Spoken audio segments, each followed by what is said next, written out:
Hi, my name's John Beaudry. Welcome to my garden sanctuary. I'm a landscape artist and landscape contractor and author of a new book called Garden Sanctuary, Designing for Comfort, Wholeness, and Connection. This is the fourth in a series of 4 videos based on the first 3 chapters of my book. And today we're talking about the principles of landscape design.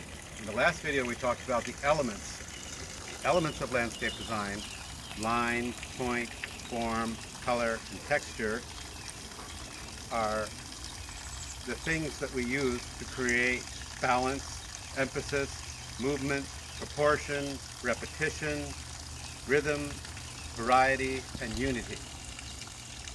So I'm going to go through each one of these things to help you get a sense of what they really mean. So when we talk about balance, you want to think of like a scale with things evenly weighted on either side. There's 2 types of balance. There's formal balance or symmetrical balance, and asymmetrical balance or informal balance. If you think of the human body, we have a symmetrical balance. We have eyes on each side, ears on each side, arms and legs on each side. One side basically mirrors the other. That's a formal or a symmetrical balance.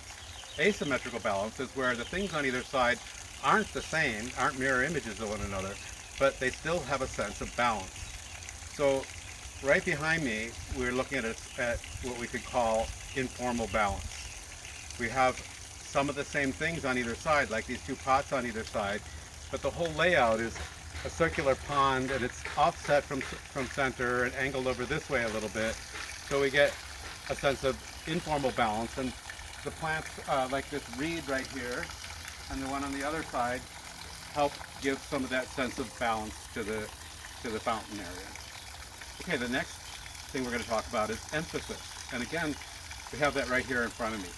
These flowers in these pots create emphasis and draw the eye to this focal point over here so that people can really appreciate the fountain.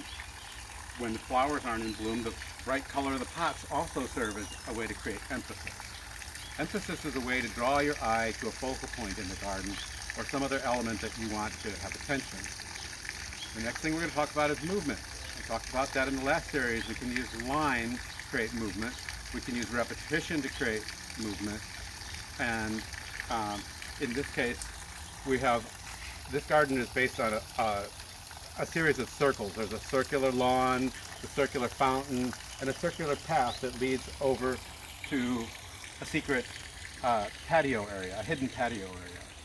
Now, I've used line to create movement through here, but also proportion is the next thing I want to talk about, and we're going to stick with the series the way they're presented in the book. So proportion is kind of a balance between the house and the garden and a human being in the garden.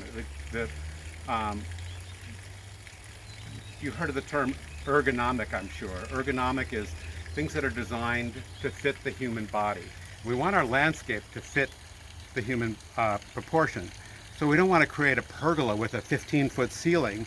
You might do that in a large public space where you want to create a very open feeling, but for a garden, your own garden, a personal sanctuary, you want to create an intimate space. So you want to have rooms that are the size and proportion of the human being. You can also create proportion by determining the proportion of the rooms inside the house and extending that out into the garden.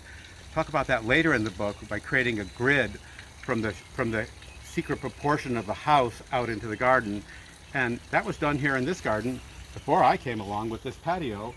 It's about a 14 by 14 patio, which is really roughly about the same size of the rooms inside the house. And it's a natural extension of the house out into the garden. Okay, so that's proportion. Now we're going to talk about repetition. And repetition is something, again, like I said, we can use to create movement. So I've created groups of iris, 1, 2, 3, 4, that repeat along the path here, that lead the eye down the path in a certain direction.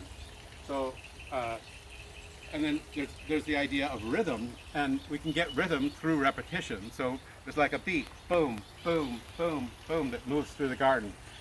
That's rhythm, and then variety. You want to have enough variety to create interest, but not so much variety that you create chaos and no place for the eye to land. You can think of like planting a garden that has every color in it, with like every color flower. It's beautiful, but it's not quite as soothing as like uh, two colors that complement each other. So we want to think about, when we think about color, we want to think about um, uh, how the colors relate. So I talk about a color wheel in the book, and complementary colors and analogous colors. So complementary colors are like um, purple and yellow, and they really emphasize each other and echo each other in a way that create a sense of variety. So, and then the last piece I'm going to talk about is unity. And in unity, you want to have something that unifies the garden. In this case, it's the circular pattern that repeats through the garden that really creates a sense of unity here. You can create unity through repeating colors, through repeating texture, through repeating lines, lots of different ways to do that.